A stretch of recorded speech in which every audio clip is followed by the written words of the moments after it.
ዛሬ ማሳያችሁ ከቤታችሁ ሳትወጡ የሰራችኋቸው የኦንላይን ስራዎች በስነ ስርዓት የሚከፍሉ ዌብሳይቶችን እና አፕሊኬሽኖችን እነግራችኋለሁ። እጅግ በጣም ብዙ ሰዎች ይቸገራሉ። ብዙ ሰዎች ስካም የሆኑ የኦንላይን ስራዎች አሉ። ብዙ ሰዎች ሊሸውዷችሁ የሚያዩን ነገር ሊሸጥላችሁ ይሞክራሉ። እነዚህ እኔ ከዚህ በታች የምነግራችሁ ዌብሳይት እና አፕሊኬሽኖች ግን ቬሪፋይድ ናቸው። ብዙ ሰዎች ህይወታቸውን የቀየሩ ዌብሳይት እና አፕሊኬሽኖች ናቸው። ልጋለሁ ሰላም እንዴት ናችሁ? Mela-Tech ነኝ። ዛሬ ማሳያችሁ 3 በኦንላይን ሆኖ ቤታችሁ የምትሰሩትን አፕሊኬሽኖች ያሳያችኋለሁ። አብራችሁን ሁኑ።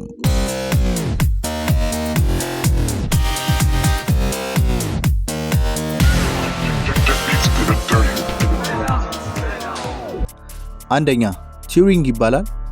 ቲዩሪንግ ስፔሻሊ ኮዲንግ እና ፕሮግራሚንግ ላይ የምትሰሩ ሰዎች የሚገርም ኦፖርቹኒቲ ነው እና ኮዲንግ እና ፕሮግራሚንግ ላይ የምትሰሩ ሰዎች ቲዩሪንግ ዌብሳይት ላይ ገብታችሁ ብዙ የሆኑ ለናንተ የሚሆኑ ስራዎች አሉ። ድርጅቱ የታወቀ የቅጥር ፕሮሰስ አለው፣ ፈተናዎች አሉት። እነዚህን ካለፋችሁ በኋላ ነው ወደ ስራው የምትገቡት እና የሚከፍላችሁ ደግሞ በዶላር ነው። ከ2000 እስከ $3000 በየወሩ ይከፍላችኋል።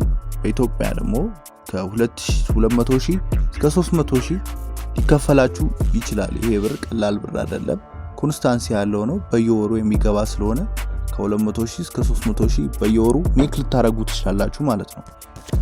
ስለዚህ ይሄ ስኪል ያላችሁ ሰዎች ፕሮግራሚንግ ኮዲንግ የምትሰሩ ሰዎች ኢትዮጵያ ገና ያልተነካ ማርኬቲንግ ስለሆነ ባካችሁን ሳይን ኢን ያረጋችሁ ይሄን ስራ መስራት ትችላላችሁ ማለት ነው።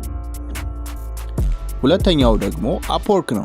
upwork እስካሁን ድረስ ብዙ ሰዎች upworkን ሲሪየስ አድርገው ያዩት አይደለም፣ ግን ብዙ ሰዎች አብሶ ኢትዮጵያ ውስጥ ያሉ ሰዎች እየሰሩበት እየሸቀሉበት ነው እና ዲዛይኒንግ ስኪል ያላችሁ ሰዎች ሶሻል ሚዲያ ላይ ዌብሳይት ኢንፍሉዌንሰር የሆናችሁ ሰዎች ግራፊክስ፣ ቪዲዮ ኤዲቲንግ እና ትራንስሌሽን ላይ ማንኛውም ስራ ላይ የምትሰሩ ሰዎች upwork ላይ ለናንተ ስራ አለ እና upwork ዌብሳይት ገብታችሁ ለናንተ የሚሆን ስራ ቼክ ማድረግ አለባችሁ ማለት ነው። የሚያስፈልጋችሁ ኮምፒውተር እና ዋይፋይ ኮኔክሽን ነው።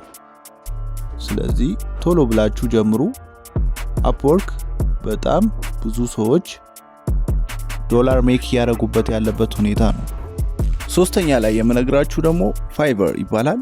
ፋይቨር ልክ እንደ upwork ፍሪላንሰሮችን የሚያሳትፍ የተሰራ ፕላትፎርም ነው። ነገር ግን ፈጣን ለሆኑ ፕሮጀክቶች በአጭር ጊዜ ተጠናቀው ዲሊቨር መደረግ ላለባቸው ፕሮጀክቶች ነው። የሚገርማችሁ ፋይቨር ላይ ከ$5 ጀምሮ ስራዎች አሉ። እናንተ የገባችሁ እነዛን ስራዎች ሰርች ማድረግ ወይም ማሳደድ አለባችሁ ማለት ነው። እነዚህ upwork ላይ ትላልቅ ፕሮጀክቶች እያንዳንዱ ፋይቨር ላይ ተወዳጅ የሚያደርገው ትናንሽ ፕሮጀክቶች ናቸው። በፍጥነት ስራዎችን ትመርጣላችሁ ወይም ቶሎ ታገኛላችሁ ማኒውን ወይም ዶላሩን ማለት ነው። ስለዚህ ፋይቨርን አሁኑኑ ሳይን አፕ አድርጋችሁ ፕሮፋይላችሁን አዘጋጅታችሁ ዶላር ሜክ ማድረግ ትችላላችሁ ማለት ነው። ስለዚህ እንደነገርኳችሁ 3 ዌብሳይቶች ወይም አፕሊኬሽኖች ነግሬያችኋለሁ። እነዚህ ሳይን አፕ ፍሪ ናቸው። እየተጠቀማችሁ ተስፋ እንዳትቆርጡ ሞክሯቸው። የዛሬ ቪዲዮ ይሄን ይመስላል። ከተመቻችሁ ይሄን ቪዲዮ ሰብስክራይብ አድርጉ። ይመቻችሁ። ሜላ ኑሮዬም ደላ ዝና መንገዴም ቀና ቅናት ወሬውም በዛ መስበው ጥሩ ያው በዚህም በዛ ስኬቴንም ላይ ነው ይሄው ጀምሬያለሁ። የነሱ አሜት መሰላሉ ነው መድረሻዬ ከፍታ